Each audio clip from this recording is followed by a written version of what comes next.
तो investors summit, कितनी हकीकत कितना फसाना। उत्तराखंड में भी निवेश के लिए विदेश से उद्योगपतियों को बुलाने की तैयारी हो रही है। सरकार इसी साल अक्टूबर और नवंबर में इन्वेस्टर्स समिट प्लान कर रही है। इन्वेस्टर्स समिट की तैयारियां शुरू करने का जिक्र किया जा रहा है। बाकायदा जो सम्मेलन आयोजित होगा उसके लिए मुख्यमंत्री के सचिव आर मीनाक्षी सुंदरम को नोडल अधिकारी बनाया गया है। रोजगार और राजस्व बढ़ाने के लिए सरकार का फोकस सेवा के क्षेत्र के उद्योगों को बढ़ावा देने पर होगा, जिसका जिक्र किया जा रहा है। खासतौर पर पर्यटन, स्वास्थ्य, शिक्षा, कृषि, बागवानी, इन तमाम मसलों पर निवेशकों को प्रोत्साहित करने का जिक्र किया जा रहा है। लेकिन क्या इतिहास के पन्नों को पलटे तो ऐसा एक प्रयोग त्रिवेंद्र सरकार में भी हुआ था, लेकिन वो धरातल पर कितना उतरा। एमओयू साइन तो हो जाते हैं, लेकिन निवेशक निवेश करने से क्यों इतराते हैं? और क्या धामी सरकार तिवारी सरकार का जो इतिहास है वो दोहरा पाएगी? ये जिक्र भी महत्वपूर्ण है। पहले ये रिपोर्ट देखिए और फिर सीधा रुख करेंगे अपने मेहमानों की तरफ।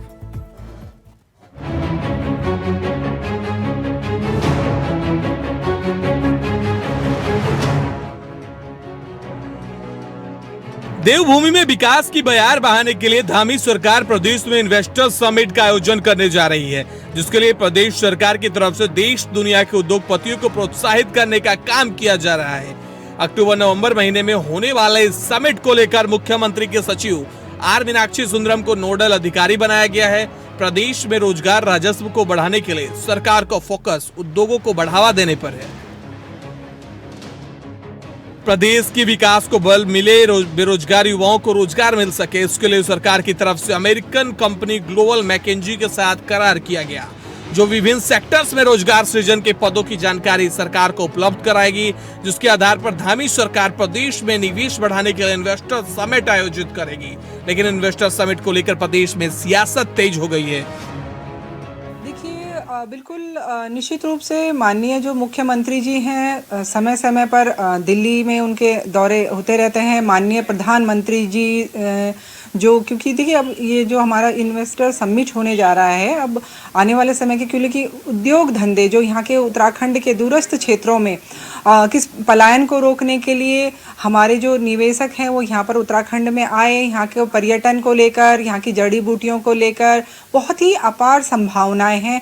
उनके तहत जो हमारी कृषि है उसको लेकर जो मिलेट योजना, इतनी बड़ी योजना जो पूरा चल रहा है अभी, माननीय प्रधानमंत्री जी भी जिसमें कई बार कह चुके हैं कि उत्तराखंड का जो कोदा, झंगोरा, मंडवा, जो यहाँ की पहाड़ी उत्पाद हैं उनका एक पूरे विश्व में एक बहुत बड़ी मांग है। उसको लेकर भी जो हमारे जो निवेशक हैं वो जरूर यहाँ उत्तराखंड में आएंगे। उसको लेकर भी बहुत बड़ा यहाँ पे समिट ये आयोजन किया जा रहा है। देखिए, अभी तो उसी के छाले और घाव नहीं भरे जो 2018 में इन्वेस्टर समिट में आपने 80 से 100 करोड़ तक का खर्च कर दिया, वही प्रदेश को वापस नहीं मिल पाया है। त्रिवेंद्र सरकार ने उस वक्त डुगडुगी पीटी थी कि लगभग 1,40,000 करोड़ के एमओयू साइन हुए हैं। धरातल पर कितने एमओयू जो साइन हुए थे वो निवेश उतरे, ये धामी जी बताने का कष्ट करें। तो अब इन्वेस्टर समिट में एक बार फिर राज्य के जनता की गाड़ी कमाई का पैसा आप लुटाने की तैयारी कर रहे हैं और नतीजा फिर से एक बार सिफर रहने वाला है, ये निश्चित है। धामी सरकार के इस इन्वेस्टर समिट से पहले भी त्रिवेंद्र सरकार ने 2018 में इन्वेस्टर समिट किया था, जिसमें 1,24,000 करोड़ के एमओयू साइन किए गए थे। लेकिन 5 साल बाद अब सभी धरातल पर ज्यादा कुछ नहीं बदला। ऐसे में प्रदेश की जनता को धामी सरकार से उम्मीद है कि सीएम धामी जो वादे और घोषणाएं कर रहे हैं वो धरातल पर उतरेगी। देहरादून से अभय केंतुरा, इंडिया वॉइस।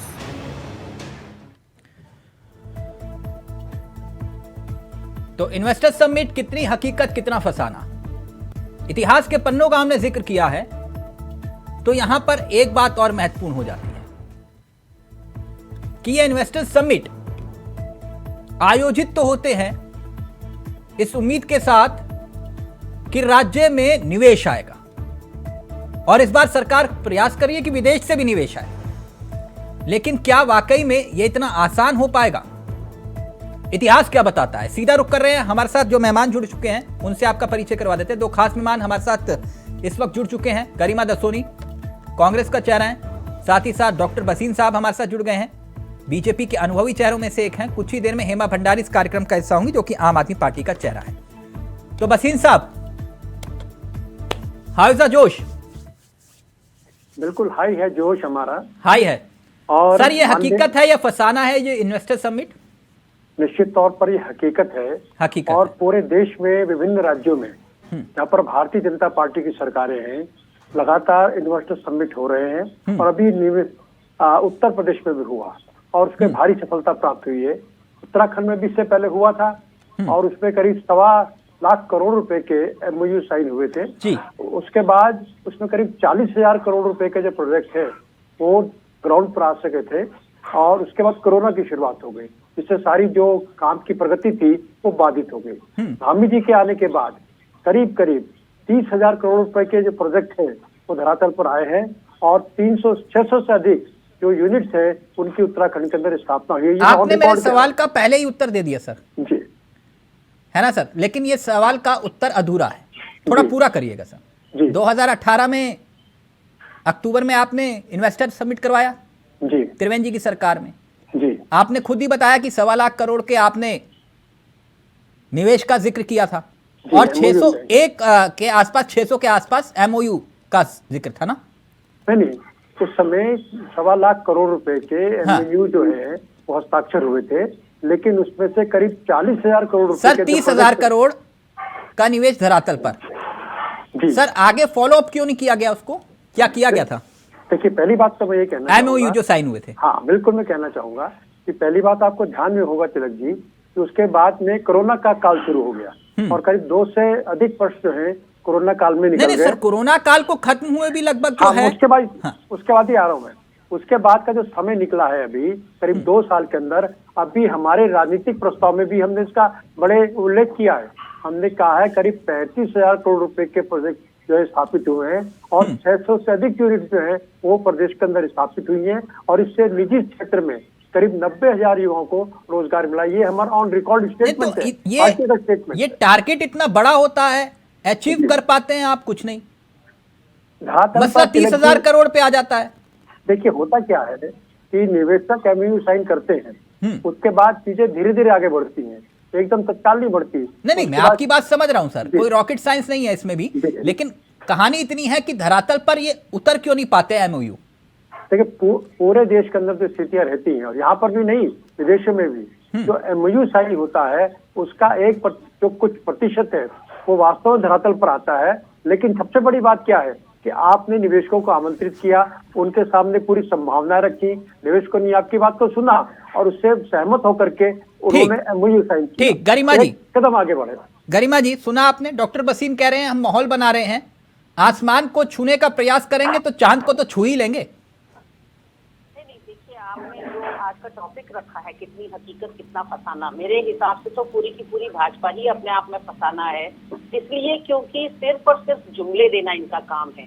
हमें कहा गया था 2022 तक किसानों की आय दुगनी हो जाएगी, हमें कहा गया था 100 स्मार्ट सिटीज मिल जाएंगी, हमें ये भी कहा गया था कि कर्णप्रयाग रेलवे लाइन 2019 तक और ऑल वेदर रोड मिल जाएगी, लेकिन कुछ भी नहीं मिला।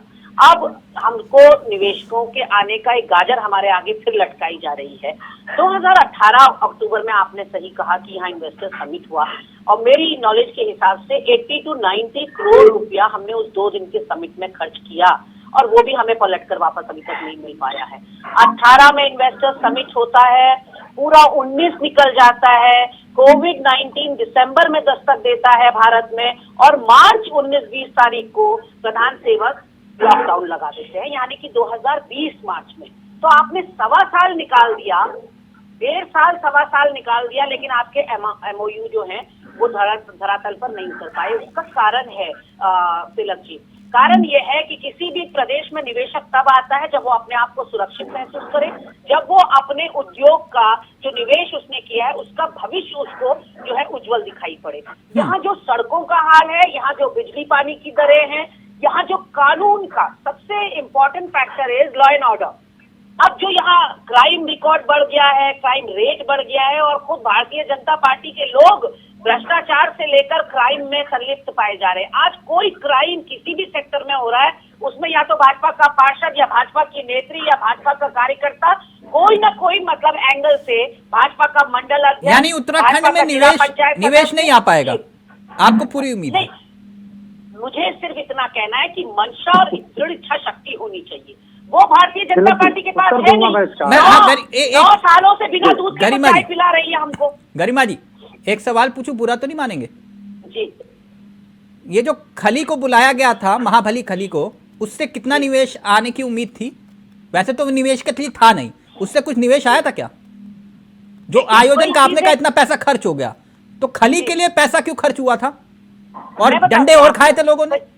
नहीं, कई चीजें केवल निवेश के लिए नहीं होती, कई चीजें आपके एडवर्टाइजमेंट के लिए होती है। हाँ, पहली बार तो वो किसका एडवर्टाइजमेंट हो रहा था? वो मैं बता रही हूँ ना आपको। हाँ। पहली बार उत्तराखंड में इंटरनेशनल स्तर के 2 स्पोर्ट्स स्टेडियम बने, एक हल्द्वानी में, एक देहरादून में, और डेफिनेटली हमको लोगों को बताना था, दिखाना था, जताना था कि आइए कॉमनवेल्थ हमारे वहाँ करिए, आइए हमारे वहाँ बड़े बड़े स्पोर्ट्स के इवेंट्स रखिए, क्योंकि वी हैव इंटरनेशनल स्टैंडर्ड के स्पोर्ट्स स्टेडियम।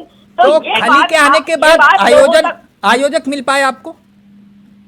मैंने जैसा कि कहा, मैं सरकार का हिस्सा नहीं थी।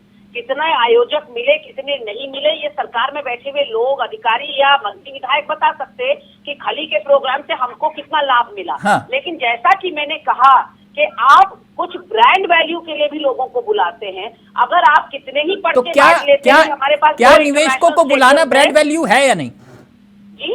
अगर निवेशकों को हम बुला रहे हैं कि हमारे यहाँ निवेश करिए, कोई किसी के गर्दन पे छुरी रखकर तो कहेगा नहीं कि निवेश करो। नहीं, मैं हाँ। तो देखिए बहुत ही सकारात्मक प्रवृत्ति की इंसान हूँ, और मुझे लगता है करत अभ्यास से सिर पर पड़त निशान। आप करिए, अभ्यास करिए, आपका एक मंशा अगर युवाओं को रोजगार दिलाने का है, लेकिन हमारा जो पास्ट अनुभव है, क्योंकि हम ये जानते हैं कि युवाओं का आज ही पास्ट अनुभव इतना बुरा भी नहीं है, इसका मैं उदाहरण दूंगा अभी। खैर, पहले डॉक्टर बसीन साहब आप अपनी बात रखिएगा, फिर मैं आता हूँ।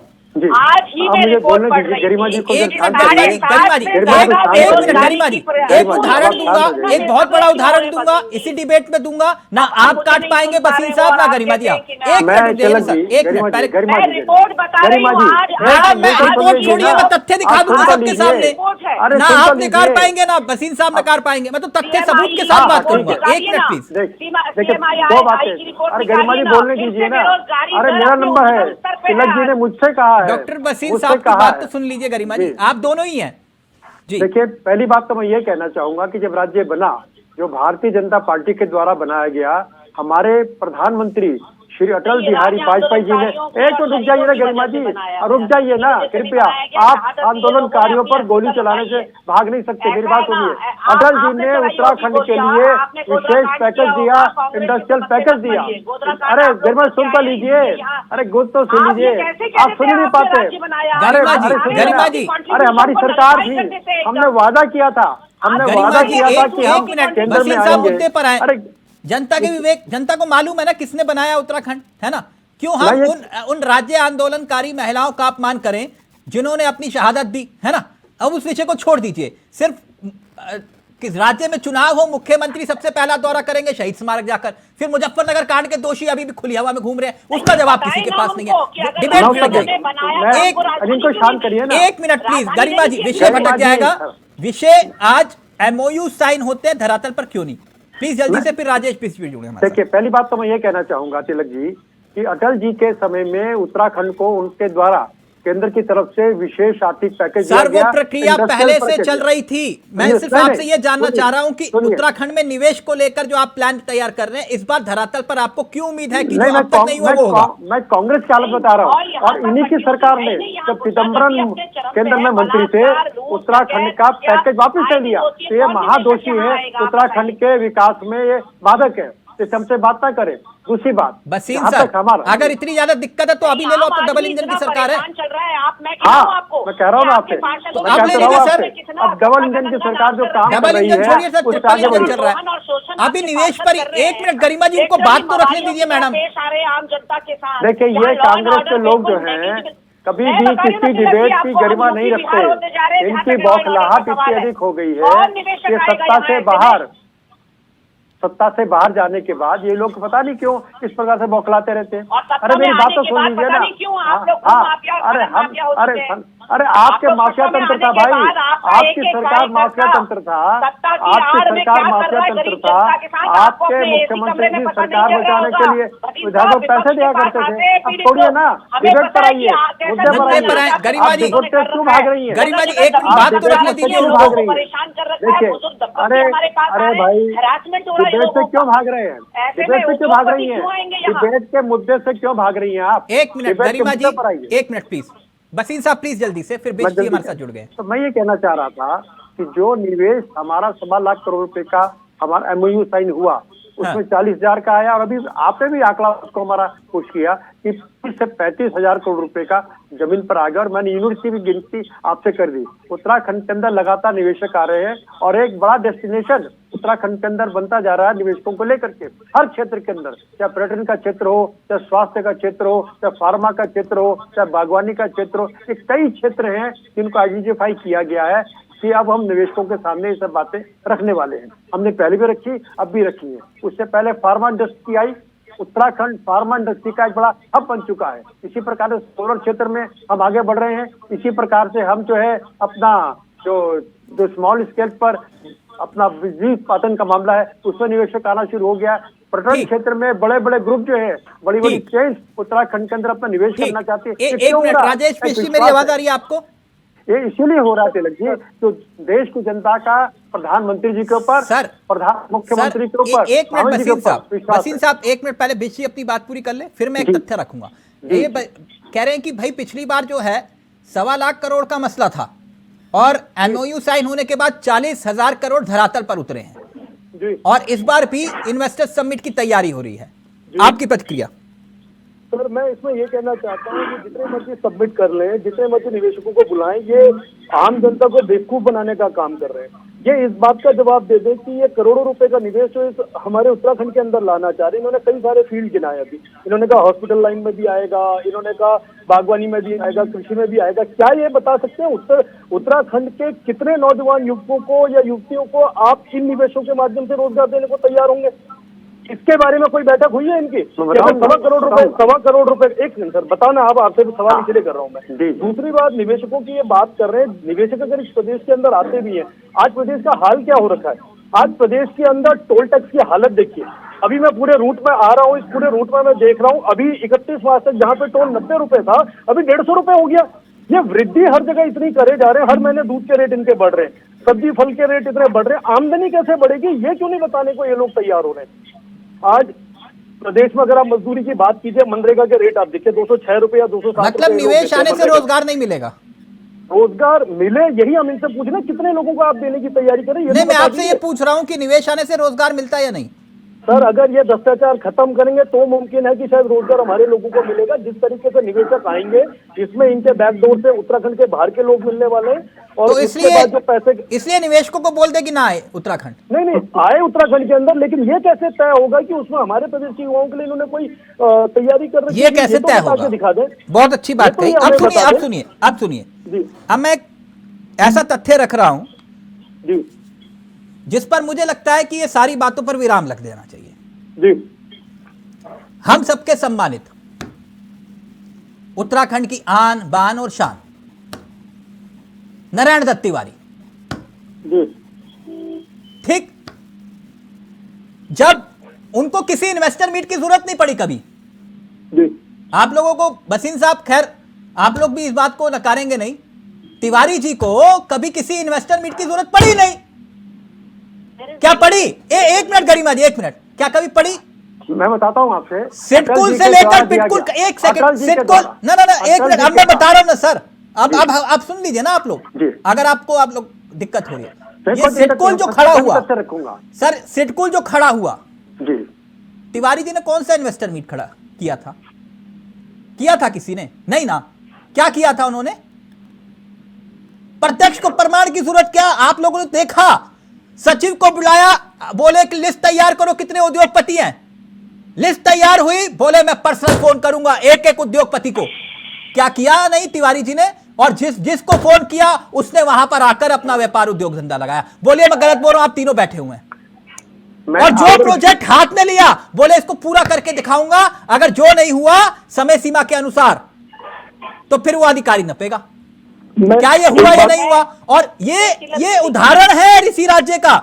इसलिए अगर आप ये बोलिए कांग्रेस बोले कि नहीं हो सकता, तो तिवारी जी ने किया। अगर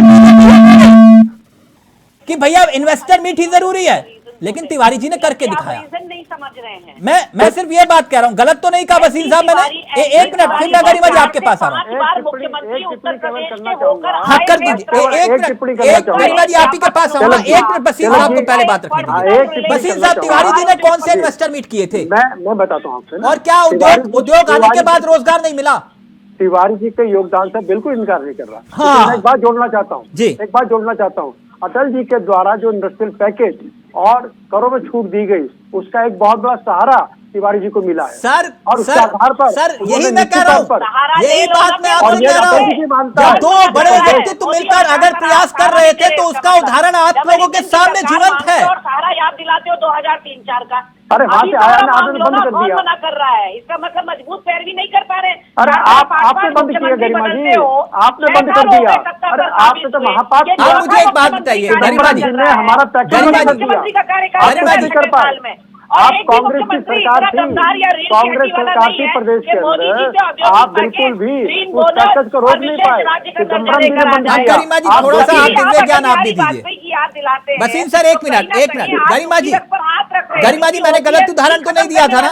गरिमा जी मैंने गलत उदाहरण तो नहीं दिया ना तिवारी जी का? नहीं, उदाहरण आपने ठीक दिया। ठीक दिया। अब मुझे एक बात बताइए, दूसरों की तो सुनते ही नहीं, बस अपनी सुना रहे। गरिमा जी उदाहरण सही दिया, लेकिन उसके कारण नहीं सुन रहे हैं आप। हाँ कारण आप बताइएगा ना। आप बताने के लिए सवाल तो ले लीजिए मैडम। आप सवाल भी नहीं सुनना चाह रहे तो आपके विवेक के ऊपर, अगर आप याद करके आए जो बोलना आप बोल लीजिए, मुझे कोई दिक्कत नहीं है। सवाल तो सुन लीजिए मैडम। आप मुझे कह रहे कि ज्ञान दे रहे हो, जो उदाहरण क्या दे रहा हूं गलत दे रहा हूं तो बताइए। अगर तिवारी जी कर सकते हैं तो धामी जी क्यों नहीं कर सकते? लेकिन हर चीज ब्लैक एंड व्हाइट में नहीं होती है। मैं आपको एक्सप्लेन करना चाह रही हूँ कि तिवारी जी के समय पर निवेश आया, 40,000 करोड़ से ज्यादा का निवेश आया, लेकिन उसका कारण क्या था ये तो सुन लीजिए। क्योंकि उनका एक्सपीरियंस बहुत वृहद था, उनके पर्सनल रिलेशंस थे इंडस्ट्रियलिस्ट के साथ। वो 4 या 5 बार के मुख्यमंत्री उत्तर प्रदेश के रह चुके थे। Everybody knew him personally। सबने उनको ऑब्लाइज किया था और उन्होंने इंडस्ट्रियलिस्ट को ऑब्लाइज किया था यूपी में काम देकर, निवेश देकर। तो ऐसे में जो पर्सनल रैपो आपस में एनडी तिवारी ने और इंडस्ट्रियलिस्ट ने शेयर किया, वैसा कोई दूसरा मुख्यमंत्री प्रदेश के अंदर नहीं आया। रीजन ये बता रही हूँ आपको, अटल बिहारी वाजपेयी जी का पैकेज उनको मदद हुई हो ना हुई हो, बट रीजन ये है कि उनके पर्सनल रिलेशंस थे इंडस्ट्रियलिस्ट के साथ, इसलिए। और उनका इंडस्ट्रियलिस्ट का अनुभव बहुत अच्छा था एनडी तिवारी जी के साथ यूपी में काम करने का, इस वजह से उन्होंने एनडी तिवारी जी की कार्यकाल में यहाँ पर निवेश किया। उसमें कोई दो राय नहीं है। आप उससे ये कह रहे हैं, आपने अपनी बात को रखा कि जो काम तिवारी जी कर पाए वो personal relation Harish Rawat catch नहीं कर पाए। विरोध करते रहे वो तो। आप समझ ही नहीं पा रहे हैं शायद। मुझे नहीं समझ में आया। हाँ, मैं यही बता रही हूँ कि हरीश रावत जी जब 2014 में मुख्यमंत्री बने, उससे पहले तो वो किसी राज्य के मुख्यमंत्री नहीं थे ना। उन्होंने निवेशकों को अपने राज्यों में आकर निवेश करने के लिए ना बुलाया था, ना इनवाइट किया था। तो पर्सनल रिलेशंस का सवाल कहाँ से उठता है? मैं आज तक अगर गवर्नमेंट में मैं ना विधायक बनी हूँ ना मंत्री बनी हूँ, तो मैं अधिकारियों को जानती नहीं। यानी आप ये कह रहे हैं हरीश रावत जी की तरफ से प्रयास नहीं किया गया था? नहीं है।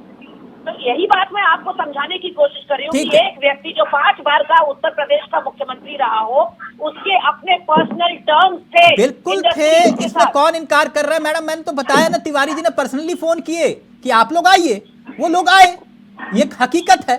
एक मिनट बेश जी, आप अपनी बात रखिए, फिर फाइनल कमेंट वसीम साहब। मैं ये कहना चाहता हूँ सर, अभी एक कठपुतली मूवी सबने देखी होगी। उस कठपुतली मूवी को जो अक्षय कुमार उसमें हीरो थे, जो हमारे देश के सबसे अच्छे सुपरस्टारों में गिने जाते हैं, उनको ब्रांड एम्बेसडर बनाया है हमारे बीजेपी सरकार के धाकड़ धामी साहब ने, जो मुझे याद आ रहा है। और कठपुतली मूवी को अगर हम देखते हैं तो उत्तराखंड के सारी मूवी उत्तराखंड के अंदर बनी हुई है, लेकिन जब उसको रिप्रेजेंट करके बॉलीवुड को और प्रमोट करने की बात आती है तो वो मूवी हिमाचल के व्यूज दिखाती है। तो इससे दर्दनाक क्या होगा कि सारी मूवी तो हमारे प्रदेश के अंदर बन रही है, सारी सहूलियत हमारी सरकार उनको दे रही है, और लेकिन जब उस मूवी को मूवी फिल्मों में हॉल के अंदर आती है तो वहां पे हिमाचल के सीन दिखते हैं उसमें सारे, वो कहने को तैयार नहीं है कि ये मसूरी के व्यूज है या देहरादून के व्यूज है। कितना बड़ा दुर्भाग्य है। ऐसे ही ये निवेशकों को बुला रहे हैं, निवेशकों को ये बुला तो रहे हैं कि आपको इस टैक्स में फायदा देंगे, लेकिन ये कैसे तय होगा कि पिछले जो निवेशक आए थे उसमें हमारे प्रदेश के इतने युवाओं को रोजगार मिला था, और अब जो निवेशक आएंगे उसमें इतने युवाओं को रोजगार मिलने वाला है। और एक चीज में ये हमारी बड़ी बहन गरिमा जी ने एक स्टैंप लगा दी है कि 2002 से 2007 के बीच में नारायण दत्त तिवारी जी के बाद कोई भी काबिल मुख्यमंत्री इस प्रदेश के अंदर नहीं रहा, चाहे वो बीजेपी का हो या कांग्रेस का हो, चाहे वो विजय बहुगुणा की बात कर लीजिए, हरीश रावत जी की कर लीजिए, ये नाकाम रहे अपने कार्यकाल में, इनकी लड़ाइयां खत्म नहीं हुई और उसका नुकसान हमारे प्रदेश को झेलना पड़ा। मैं तो इनकी बात से समझ गया हूँ कि तिवारी जी के से बेहतर मुख्यमंत्री इस प्रदेश को ना मिला है और ना आगे मिलेगा। बात केवल निवेश की थी, यहाँ कामयाबी या नाकामयाबी की बात नहीं थी, और विषय पर हम लोग बात कर रहे थे। देखिए जो मुझे लग रहा है आप मुख्यमंत्री रहे, लाइन्स कुछ ज्यादा ही रीड कर रहे हैं। मैंने ऐसा नहीं है, ऐसा बात नहीं है। करी है कि हमने भी एक मुख्यमंत्री की अगर आपने तारीफ की है, आपने एक स्वर्गीय मुख्यमंत्री की तारीफ की है तो हमें भी बड़ा अच्छा लगा। बहुत छोटा राज्य है उत्तर प्रदेश के सामने, इसलिए उनके उत्तर प्रदेश से मुकाबला नहीं है ना इसका, रिलेशंस का बहुत फायदा मिला। और वसीम साहब फाइनल कमेंट, फिर मैं एक और उदाहरण दे दूंगा क्योंकि तिवारी जी का जिक्र अभी मधु भट्ट जी कह रही थी कि मोटा अनाज, झुंगोरा, एक मिनट फाइनल कमेंट वसीम साहब का, वसीम साहब का। देखिए जो निवेश समिट होने वाला है और जो हुआ है वो निश्चित तौर पर प्रदेश के हित में होगा, इससे युवाओं को रोजगार मिलेगा, प्रदेश का बहुत कितना टारगेट पूरा करेंगे सर? बिल्कुल टारगेट पूरा करने की कितना करेंगे सर, कितना करेंगे? ये बात तो मैं नहीं कर सकता, मैं बैठ करके कोई दावा नहीं कर सकता। बेटी ने एक बात पूछी थी, 35,000 करोड़ का ग्राउंड हुआ है, क्योंकि इनकी कोई स्टार्टिंग नहीं है, युवाओं को रोजगार मिलेगी। मेरी बात सुन लीजिए ना, 90,000 बच्चों को उत्तराखंड के रोजगार मिला है इस 35,000 करोड़ के इन्वेस्टमेंट के साथ। यहाँ पे डाटा मांगा था, ये मैंने ऑन रिकॉर्ड आपको दिया है, हमने अपने राजनीतिक प्रस्ताव में भी इसका जिक्र किया था। हम तो दिशा में बढ़ रहे हैं। कांग्रेस की हमारी बहन का पीड़ा क्या है?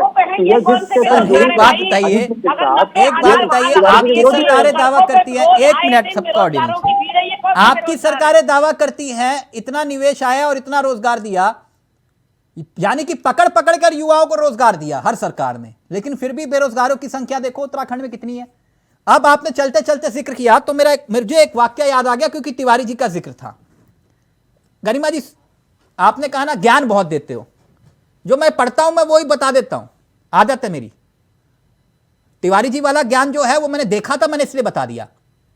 कहीं मैंने पढ़ा था, मैडम सुन लीजिए, थोड़ा सा आपका सहयोग मिल जाएगा। कहीं मैंने पढ़ा था, इंदिरा जी ने तिवारी जी को कहा कि मुझे एक छोटा मिनी दिल्ली बनाना है। ध्यान से सुनिएगा, इंदिरा जी ने तिवारी जी को कहा मुझे एक, कहीं मैंने पढ़ा था, तो तिवारी जी ने, आप कहते हो ना विजन का मतलब क्या होता है, मैं विजन बता रहा हूं आपको। तिवारी जी ने नोएडा खड़ा किया, क्या? नोएडा जिसकी कल्पना की गई थी तब, और आज वो नोएडा है। ये होता है विजन। ऐसा नहीं है कि विजन धरातल पर नहीं उतरते हैं। इंप्लीमेंट तो अधिकारियों को ही करना है, लेकिन विजन तो हो। तो ये उम्मीद करनी चाहिए कि इन्वेस्टर समिट से उत्तराखंड का भला हो, विदेश से अगर निवेश आए तो धरातल पर उतरे। ऐसा माहौल ना हो कि उत्तराखंड में कुछ नहीं है। उत्तराखंड में बहुत कुछ है, आप हैं, हम हैं, उत्तराखंडी हैं। थैंक यू सो मच, बहुत बहुत शुक्रिया वसीम साहब, आपका भी, गरिमा जी आपका भी, बिष्ट जी आपका भी बहुत बहुत शुक्रिया। तो इन्वेस्टर समिट, कितनी हकीकत कितना फसाना। नमस्कार, जय हिंद, जय भारत, जय उत्तराखंड।